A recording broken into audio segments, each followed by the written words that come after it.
नमस्कार दोस्तों, bull बियरन channel में आपका स्वागत है। आज हम आपसे एक ऐसी टॉपिक के बारे में बात करेंगे जो कि आपको बहुत ही अनोखा व आकर्षक लगेगा तथा जिसका अपना एक अलग ही महत्व है। चलिए बात करते हैं मैक्रो आउटलुक और बारवेल थीसिस के संबंध में। हमारा लक्ष्य बारवेल रणनीति को प्राथमिक निवेश थीसिस के रूप में पेश करना है, जिससे 2026 में अपेक्षित दो प्रमुख विपरीत मैक्रो शक्तियों मौद्रिक सहजता और तकनीकी क्रांति पर आधारित किया गया है। द बारबेल स्ट्रेटजी 2026 में बाजार को एक विशालकाय इकाई के रूप में नहीं बल्कि दो महाशक्तिशाली विरोधी ताकतों, एक प्रकार के गुरुत्वाकर्षण खिंचाव के रूप में सोचें। जीतने के लिए आप केवल हर चीज़ को लॉन्ग या शॉर्ट नहीं हो सकते। आपको एक ऐसी रणनीति की आवश्यकता है जो एक छोर पर अत्यधिक लाभ पर कब्जा करने के लिए डिज़ाइन की गई हो, जबकि दूसरी छोर पर पूंजी को सुरक्षित करे और स्थिर रिटर्न उत्पन्न करे। यही है बारबेल की रणनीति और विशेषता। फेड का नरम हाथ यानी कि मौद्रिक नीति में बदलाव। पहली प्रमुख शक्ति जिसे हमें समझने की आवश्यकता है वह है दर वृद्धि चक्र का अंत और सहजता की ओर बदलाव। पिछले 2 वर्षों से बाजार उच्च ब्याज दरों से त्रस्त है, लेकिन अब यह बदल रहा है और यह बदलाव आपकी बारबेल की चक्रीय पक्ष के लिए प्राथमिक चालक बनने जा रहा है। प्रमुख पूर्वानुमान। व्यापक रूप से उम्मीद है कि फेडरल रिजर्व 2026 के मध्य से अपनी कटौती जारी रखेगा। अर्थमीटिय मॉडल और विश्लेषक सर्वसम्मति से अनुमान लगाते हैं कि फेड फंड रेट 2026 के अंत तक 3.50% की ओर कटौती की ओर बढ़ेगा। यह मायने क्यों रखता है?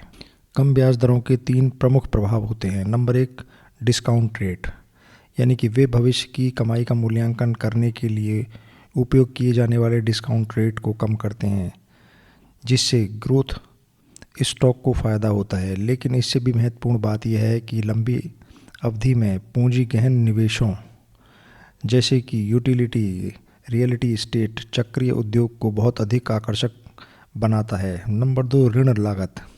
यह ऋण को सस्ता बनाता है। चक्रीय क्षेत्रों की कंपनियों जैसे बैंक, ऊर्जा और सामग्री परिचालन और पूंजीगत व्यय के लिए ऋण पर बहुत अधिक निर्भर करता है। उनकी पूंजी लागत को कम करने में उनके लाभ अर्जित में भी नाटकीय रूप से सुधार होता है।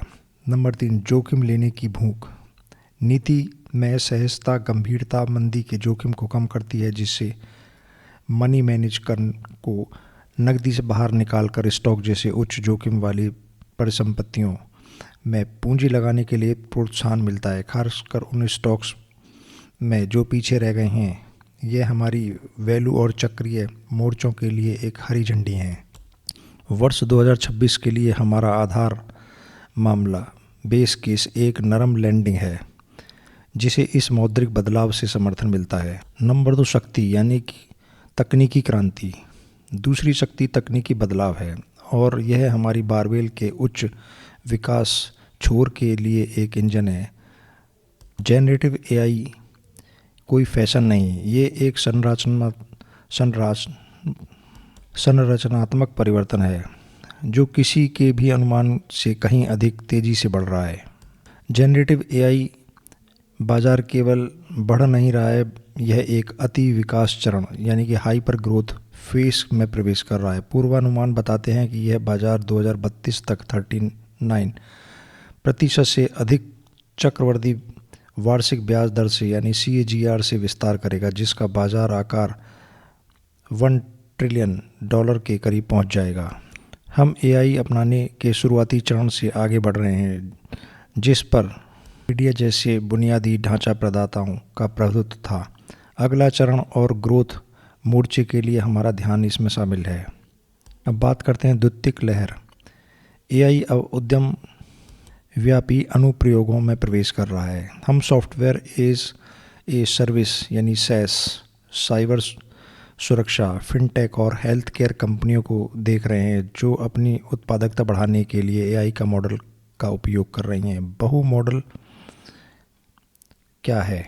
केवल टेस्ट आधारित मॉडल से ही बहु मॉडल जो कि टेस्ट, छवि और वीडियो को एक साथ संभालते हैं की ओर एक बदलाव यानी मैनुलेशन, डिज़ाइनिंग और ऑटोमेशन में एक नए अवसर पैदा कर रहे हैं, जिसे कुछ लोग एंटरप्राइजेज मेटावर्स कह रहे हैं। अब बात करते हैं प्रोडक्टिविटी मल्टीप्लायर की। एआई का प्रभाव ढंग से उपयोग करने वाली कंपनियां अपने प्रतिस्पर्धियों की तुलना में तेज़ी से कमाई देखेंगी, जिसे उच्च मूल्यांकन उचित होगा।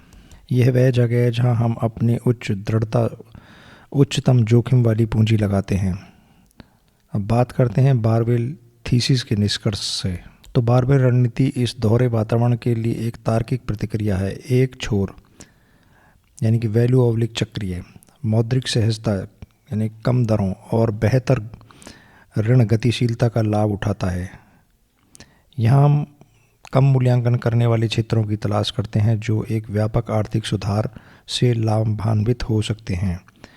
दूसरा छोर यानी कि हाई टेक जनरेटिव एआई क्रांति से अताक्य वृद्धि पर कब्जा करता है। यहाँ हम 10x रिटर्न के अवसर के लिए उच्च अस्थिरता को स्वीकार करते हैं। ये रहा फेज़ 1 मॉडल। अब बात करते हैं मॉडल फेज़ 2 के संबंध में अगली वीडियो में। नमस्कार।